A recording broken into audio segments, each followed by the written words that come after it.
What's up, Raiders? I'm here with Athletic Director Mr. Miller, and I'm going to be asking him some questions about the coronavirus and how it has affected ath- athletes and athletics this season. So, Mr. Miller, what kind of precautions should students take to stop the spread of the coronavirus? I think first and foremost, limiting social gatherings.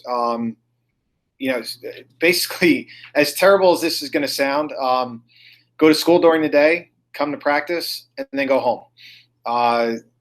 Staying away from people tends to be very effective. Following the face covering, hand washing, and overall health requirements that are out there from the CDC is very important as well. Sanitizing equipment if you're on the field, maintaining social distance when you have to, especially on the benches of games, which is really difficult to do. And all of the coaches recognize how difficult it is to tell a teammate to stay away from their teammate when we kind of encourage that togetherness for, I don't know, the last 15 years of your athletic career. We've encouraged you to be together, and now we're encouraging you to be together but separate. So fighting those norms is a big deal, but wear face coverings, wash your hands, stay social distance, and limit your social interaction as much as possible. It's the quickest way to keep us safe. Thank you. We know that some sports right now have been postponed. How can athletes of these sports ensure the rest of the season will go smoothly? So I think the first thing is recognize that the COVID-19 virus is a virus, and we can't always control it. So following the initial guidelines we just talked about is going to be your best bet. Staying home, avoiding that social contact, even if they're quote unquote small gatherings in a backyard, staying away from that will ensure that we limit that. And honestly, we move more efficiently if there is an outbreak or if there is a case. If the health department is contacting your mom or dad, your parent or guardian, that your parent or guardian immediately calls those people back, gives honest answers, that'll move the process faster. But with regret, I think if I could figure out the answer on how to guarantee the rest of the season and stop the coronavirus, I wouldn't have to worry about my kids' education. Okay. What should students and fans know before attending an SPF athletic event? So the first thing is we are limited on how many spectators we can permit at a game.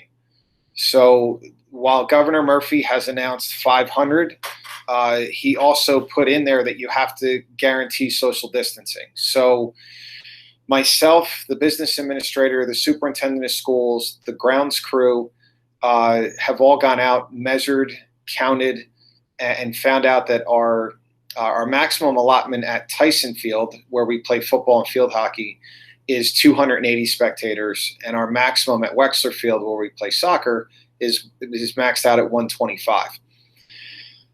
On top of that, our conference, the Union County Conference, has determined that 40% of tickets have to go to the visitors, 60% have to go to the home team.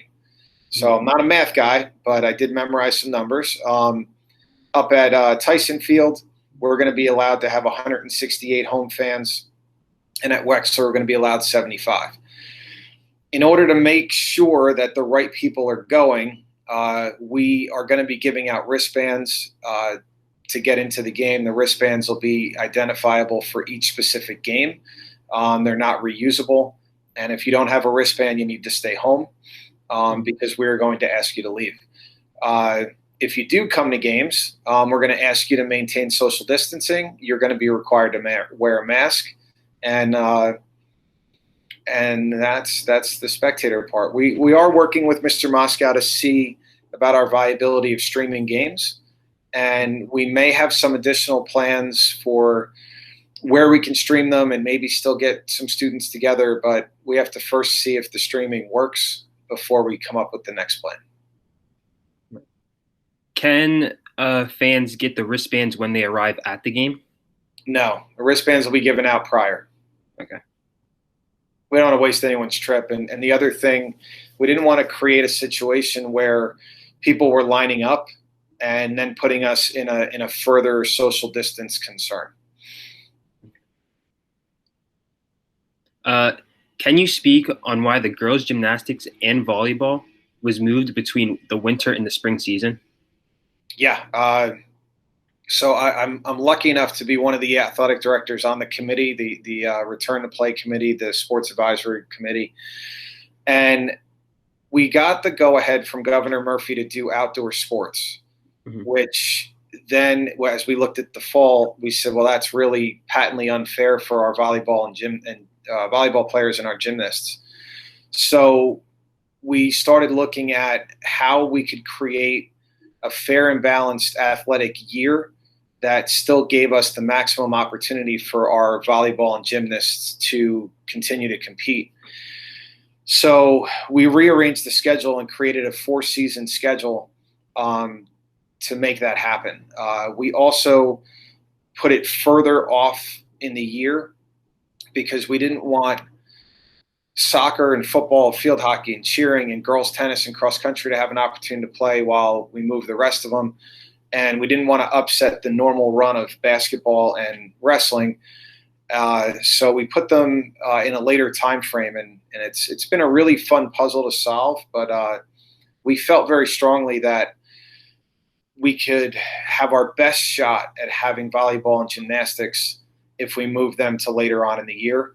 And for the first time in NJSIA history, a female athlete can be a four-letter winner in 1 year instead of 3, because the athlete could compete in soccer or cheering or cross country and tennis, and then turn around and compete in volleyball or gymnastics, and while still doing basketball or a winter sport and a spring sport. So kind of a unique, fun opportunity. We wanted to have something positive that we could look at this year.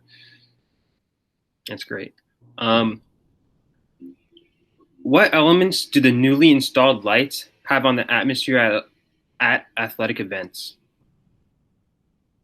Are you talking like chemical elements? No, I'm talking about like. Let me rephrase the question. Okay. Yeah. What do the newly installed lights bring to SPF? I think once we are able to get up and running with the lights, first and foremost, when we get into a sense of normalcy, so when we get back to normal, I think our already strong crowds at soccer can become stronger. Our more limited crowds at, say, field hockey and football can become stronger. I think we can put some well-placed night games to give parents and guardians who work different schedules an opportunity to see their children play live that they haven't had the opportunity to see. We also will have the opportunity to create practice schedules that instead of having teams use half a field, they could use a whole field, which, again, in normal times, will give teams a chance to stay later for extra help or maybe have more study groups, because we could start changing the times of practice because we're no longer limited by the sunset. And, the thought of the ability for an athlete to have an after-school study session, then go home and get some food, and then be able to come back and practice versus having to rush to the trainer, rush to get changed, and then rush out, we think is fantastic. The long-term hopes are that we can maybe have a more vibrant intramural program that we really lack here because we lack because of space and time. We also hope that we can be a better partner with our youth teams to get them a chance to continue to play and practice as darkness becomes our enemy in terms of field space. So a lot of fun things, I think.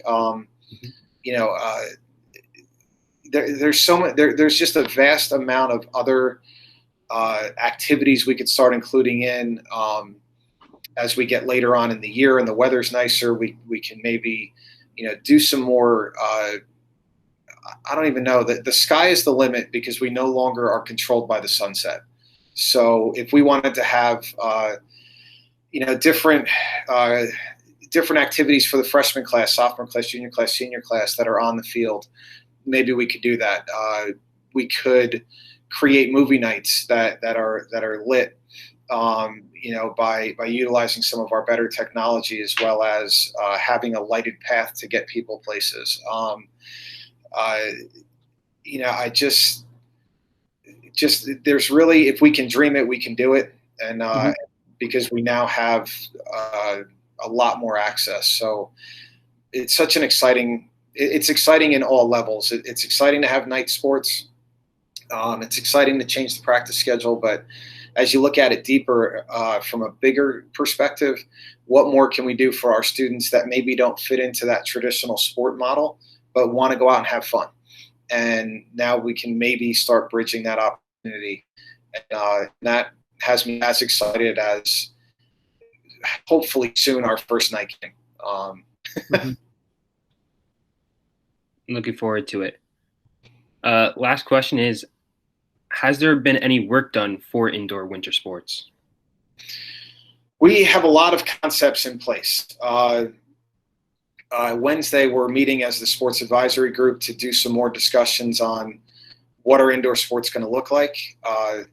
We currently have a sketch of how many games we're going to allow, how many wrestling matches we're going to allow, how many indoor track meets. We have a sketch of what that schedule might be. We know for Union County, we will continue to be the only county in the state who values its county tournament enough to make it happen. It's kind of funny that we are the only one who said that our county tournaments mean so much to our student athletes that we are willing to make that happen and not cancel it. It's interesting when you talk to other people.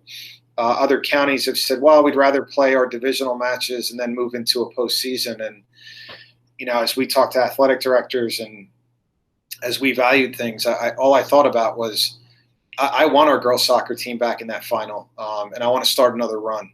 And I know the girls do too. And I want our boys team back in that final because they want to start another run. And field hockey continues to get closer and closer to that semifinal and final round. And I'm so tired of what COVID has cost us that I didn't want it to continue to cost us more and more.